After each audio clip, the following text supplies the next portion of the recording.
In this video, I'm going to show you the top 10 best Hermitcraft bases of all time. I did go through season 1 to 9, but all of these bases is only from season 5 to 9. I just want to make it clear, this is only my opinion and I would love to hear your opinion, so let me know in the comment section down below. But without wasting any time, let's get right into it. So the first base we have is from Impulse SV from season 5. As you can see, for each time, this is really an incredible base. I always like circled bases and this one is insanely well made. It's nothing compared to some of the other bases on this list, but I just had to include this. From this angle, it's also a really good looking base and I really like it. The colors work together so well and it merges in with the ocean perfectly. The next base is Grian's Hermitcraft season 6 base. This was his first season on Hermitcraft and I have to say for season 6 this was a pretty good base. I like the futuristic look of this base and once again I like it, but it's probably because it's a circle base. Very similar to the next one, and also next to the next one we have Mumbo Jumbo's season 6 base. If you think this is cool, the top 5 is just in a league of its own, but I like these different biomes Mumbo Jumbo built, and the way the ocean and the island merge is just good. I also like all of his farms at the outside, and it looks great since he built some buildings around it to fit in. I wanted to give these bases a rating out of 10, but most of them would be a 10, so it would be time wasting. The next base is from Hermitcraft season 9. We have Tango Tech's base. He hasn't even completed the base and it's insanely good looking. I like how the purple stand out and the lighting is great. It looks good at day, but even better at night.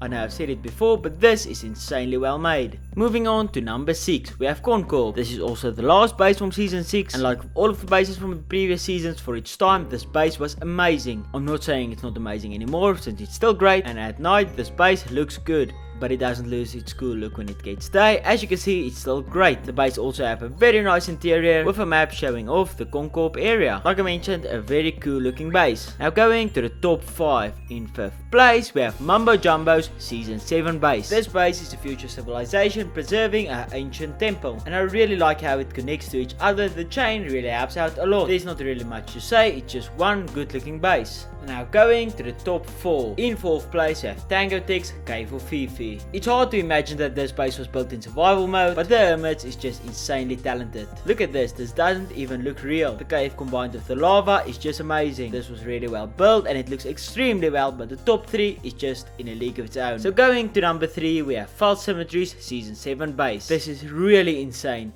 It's so big, even if I move my render distance up to 32 chunks, you almost can't see the entire base. This is just insanely well made and I really like the style of this base. This was almost number 2, but number 2 was just so well made I had to keep it number 2. So moving on to number 2, we have another base from season 7, we have Grian's base. As you can see, there's not many words to describe this base. The blocks work together so well and it's such a good looking base. I like the stairs that's going to the door, and like I already mentioned, this base was only made in survival mode. It's really well done. And now going to the best looking base, I also want to say season 9 is still going, and I'm sure when all of the Hermits is done with their season 9 bases, a lot of them will also make it onto this list. But at number 1 we have Cupfan's base from season 8, Cupfan's Canyon. I know I've said it a lot, but this base is in a league of its own. He made its own biomes, there's so much details everywhere. There's also a lot of caves and each of these caves have their own purpose. We have this one, it's a map room and it looks great as you can see. Thanks for leaving a like and subscribing, and I will see you again in the next video.